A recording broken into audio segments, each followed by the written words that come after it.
Salam dalam kasih Kristus. Pada hari ini kita akan sama-sama merenungkan firman Tuhan. Mari kita satu di dalam doa. Bapa kami yang ada di dalam surga, tolonglah kami di dalam segala kelemahan kami untuk dapat mengerti firman-Mu, agar firman-Mu menjadi pelita bagi kaki kami dan terang bagi jalan kami. Dan Kau kuasai kami di dalam kuat kuasa Roh Kudus-Mu, agar dengan penuh ketaatan kami sambut firman-Mu. Berfirmanlah kepada kami ya Bapa, dalam Kristus Yesus Sang Firman yang hidup. Amin.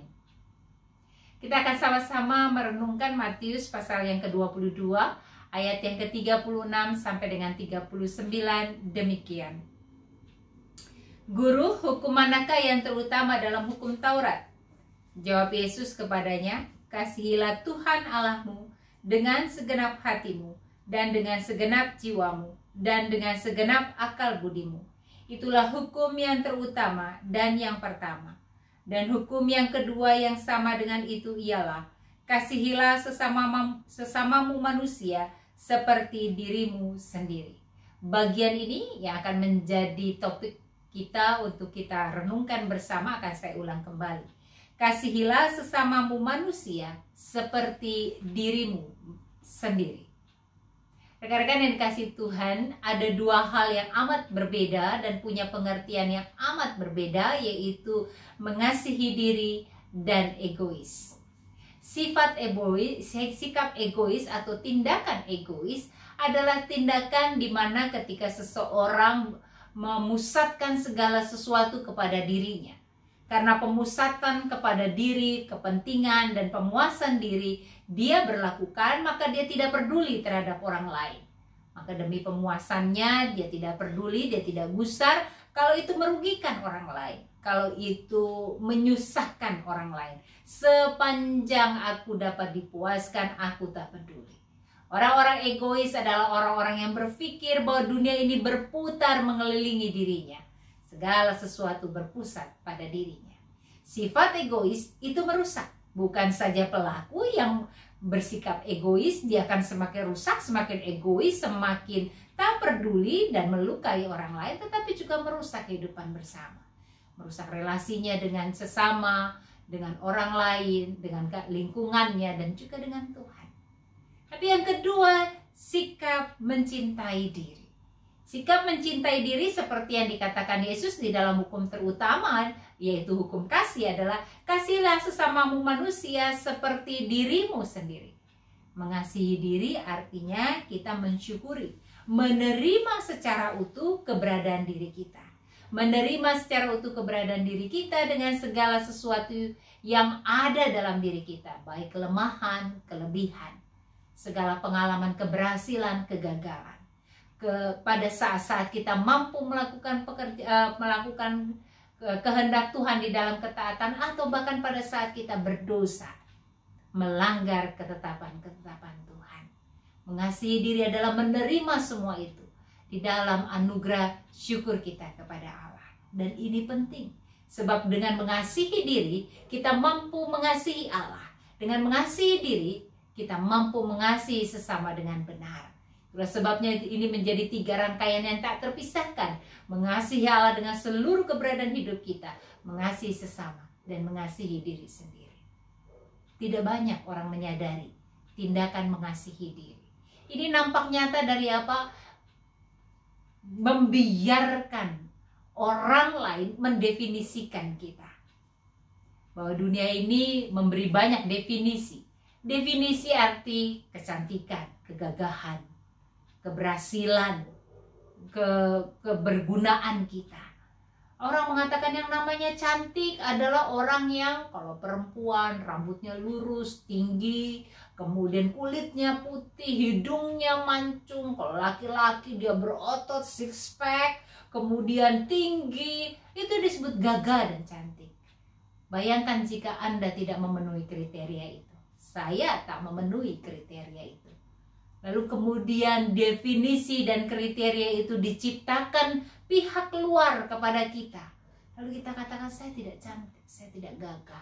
Lalu saya membiarkan diri saya menyesali dengan apa yang dipaksakan image orang ataupun dunia pada kita menjadi citra diri kita.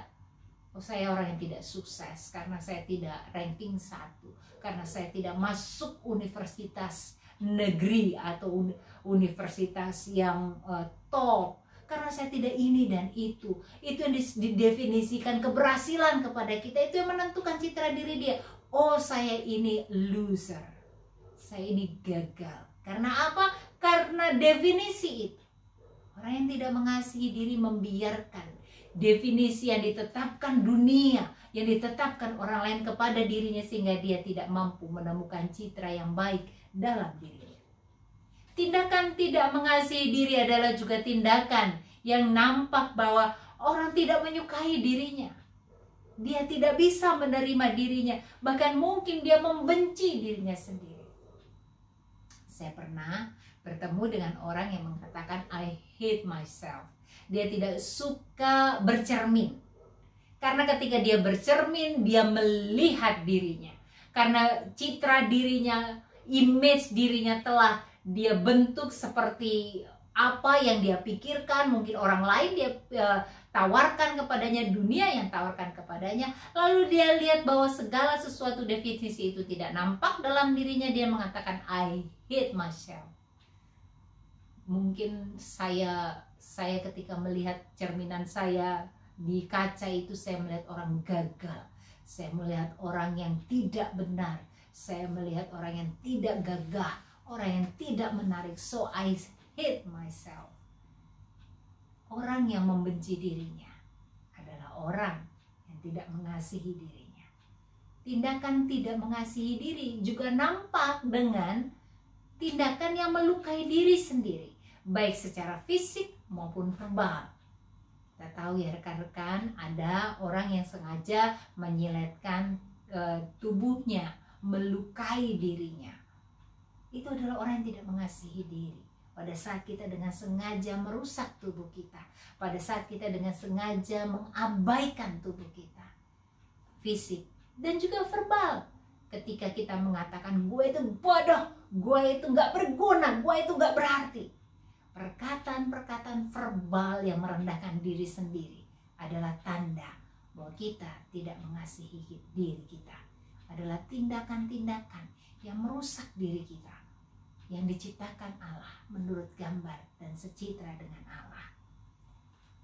Waktu lalu, tidak lama sebelum ini, saya menonton sebuah tayangan bagaimana dunia ini memberikan definisi tentang kecantikan, terutama kepada kaum perempuan. Bangsa Chinese zaman dulu ya mendefinisikan perempuan cantik adalah perempuan yang kakinya kecil. Apa yang dilakukan para perempuan? Mereka memaksakan kaki itu, mematahkan kaki itu sampai kaki itu berhenti bertumbuh, lalu bentuknya menjadi tidak seperti kaki yang Tuhan berikan pada kita. Bentuknya sedemikian rupa sehingga kaki itu kecil. Maka kita akan lihat sepatu-sepatunya menjadi sangat kecil supaya dapat perempuan-perempuan itu dapat membanggakan dirinya sebagai perempuan cantik. Kakinya yang kecil sampai harus melukai kaki. Juga ada di sekitar kita budaya mengatakan perempuan cantik lehernya harus panjang, lalu diberi kalung, diberi benda di mana kemudian makin lama lehernya panjang, semakin tinggi, atau yang pinggangnya harus kecil lalu ditarik sedemikian rupa sampai pinggangnya mengecil, dan itu melukai dan itu membahayakan. Bayangkan Bapak Ibu dan saudara-saudara, anak-anak remaja, bayangkan ketika definisi sederhana tentang kecantikan itu dipaksakan ke dalam pikiran kita, lalu kita mau cantik dengan definisi itu, dan kita merasa saya tidak memenuhi definisi itu, lalu saya memaksakannya. Tindakan-tindakan seperti itu adalah tindakan yang tidak mengasihi diri. Rekan-rekan yang dikasihi Tuhan, dampak dari tidak mengasihi diri adalah rusaknya citra diri. Saya menganggap diri kita tidak berharga. Rusaknya tubuh kita. Lalu saya mulai menyakiti tubuh kita. Rusaknya relasi kita dengan Tuhan. Saya mulai menyalahkan Tuhan. Rusaknya relasi kita dengan sesama kita dipenuhi oleh rasa iri. Saya mau yang itu. Saya cemburu terhadap orang lain dengan apa yang dimiliki orang lain. Dampaknya sangat besar pada saat kita tidak mampu mengasihi diri kita. Dari cara berpikir kita tentang citra diri kita, image diri kita, dari tindakan kita terhadap tubuh yang Tuhan berikan, kemudian relasi kita dengan Tuhan, relasi kita dengan orang lain, semua dirusak pada saat kita tidak mampu mengasihi diri. Sekarang mari mengasihi diri seperti yang diajarkan Kristus. Kalau engkau mengasihi Tuhan Allahmu dengan segenap hati, segenap jiwa, segenap akal budimu, kasihilah dirimu. Kalau engkau mengasihi sesamamu, kasihilah dirimu. 3 ini menjadi rangkaian yang tidak pernah terpisahkan. Kita belajar mengasihi Tuhan dengan mengasihi sesama dan mengasihi diri kita. Maka mari kita mengasihi diri kita yang telah diberikan Tuhan, yang diciptakan Tuhan baik adanya. Bagaimana kita mengasihi diri kita agar kita mampu mensyukuri apa yang Tuhan berikan pada kita? Ya, pertama-tama bersyukurlah. Bersyukurlah terhadap apa yang kau miliki, dirimu. Bersyukurlah dengan fisikmu, bersyukurlah dengan pengalamanmu, bersyukurlah dengan segala sesuatu yang kau bisa, bahkan yang tidak kau bisa. Bersyukurlah dengan jatuh bangunnya. Karena yang kedua, di situ engkau belajar dari ungkapan syukur itu untuk berjuang lebih baik. Bukan berarti bersyukur itu membuat kita, ya sudah ya, kalau saya orang yang nggak bisa melakukan ini, ya sudah, saya mengasihi diri, saya nggak mau melakukannya. Bukan begitu. Mengasihi diri adalah pertama-tama terima dulu segala keberadaan kita. Itu berarti Anda harus mengenal diri Anda. Apa sih yang saya bisa? Apa sih saya menjadi sebuah keahlian saya dan apa yang saya kurang? Saya harus mengenal diri saya. Mengapa pengalaman ini terjadi pada saya dan apa itu dampaknya kepada saya? Pengenalan diri. Pengenalan diri itu membuat kita menerima. Oke, saya terima. Saya Vera yang pernah gagal, tapi sekaligus pernah berhasil. Saya Vera yang pernah jatuh, tapi sekaligus Vera yang pernah bangkit. Saya Vera yang tertawa, tapi sekaligus yang pernah menangis. Dan itu menjadi sebuah penerimaan. Inilah Vera yang seutuhnya. Vera yang unik diciptakan Tuhan, yang mungkin ada begitu banyak nama Vera yang lain, tetapi Vera yang lain punya keunikannya. Saya unik, saya terima diri saya. Penerimaan itu akan mendorong saya untuk apa? Berkarya. Mendorong saya untuk berbuat sesuatu, bukan kemudian menjadi fatalistik, ya sudah inilah saya. Tidak. Tetapi akan membuat saya melakukan sesuatu. Saya Vera yang gagal, maka saya tidak akan mau gagal. Saya akan melakukan sesuatu yang lebih baik karena saya mensyukuri hidup. Maka dalam ungkapan syukur ini saya membuat hidup saya mau melakukan sesuatu yang baik. Saya pernah gagal, tapi saya akan bangkit. Saya adalah orang yang tidak terampil melakukan ini. Dan saya tahu ini adalah sebuah cara saya mengasah diri. Saya akan berusaha mengasah diri saya untuk menjadi lebih terampil, supaya dari keterampilan ini saya dapat menjadi berkat buat orang lain. Jadi rekan-rekan, bahwa penerimaan diri akan membuat kita mampu menjadi berkat buat orang lain. Penerimaan diri akan membuat kita mampu mengasah diri kita, bukan fatalistik, tetapi justru mampu mengasah diri kita. Penerimaan diri justru mampu membuat kita kemudian melihat segala sesuatu untuk maju ke depan, bukan berhenti tanpa melakukan apapun.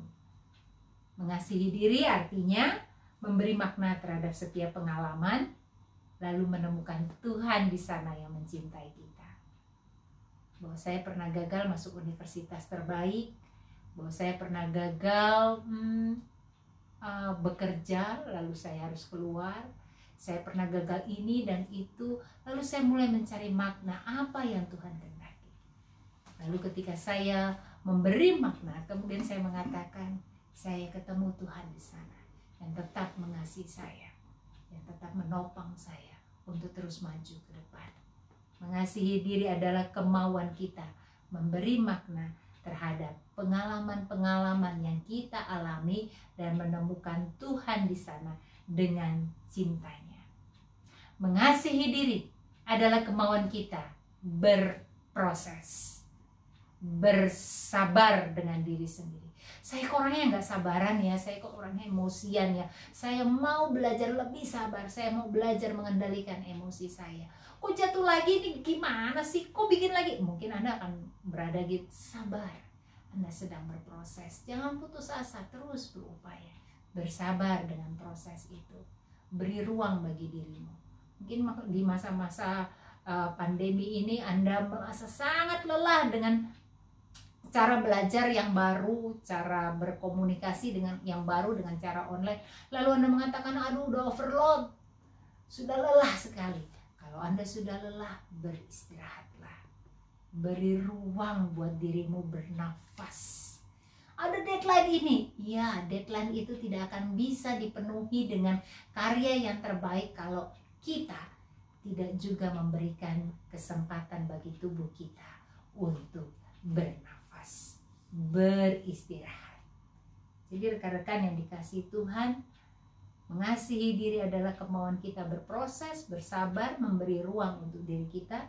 Jangan sakiti diri kita, jangan hakimi. Tapi terimalah itu di dalam cinta Tuhan. Bahkan ketika engkau gagal, biarlah engkau boleh melihat kebaikan Tuhan yang menopang kita untuk menjadi lebih baik. Hari ini, mari kita belajar mengasihi diri kita. Justru pada saat kita bisa melihat bagaimana contoh-contoh orang di sekitar kita dan bagaimana nilai citra dunia yang ditawarkan kepada kita merusak diri kita, Tuhan mengatakan, engkau berharga di mataku. Engkau telah ditenun dalam cinta Tuhan dari kandungan ibumu. Dan itu yang membuat engkau berharga. Engkau berharga di mata Tuhan. Apapun yang engkau alami, maka kasihilah dirimu. Pada saat engkau mampu mengasihi dirimu, engkau mampu mengasihi Tuhan. Pada saat engkau mampu mengasihi Tuhan Allahmu, maka engkau mampu mengasihi sesamamu.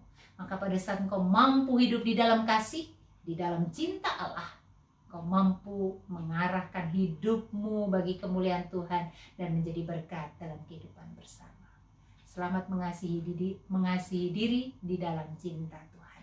Tuhan memberkati.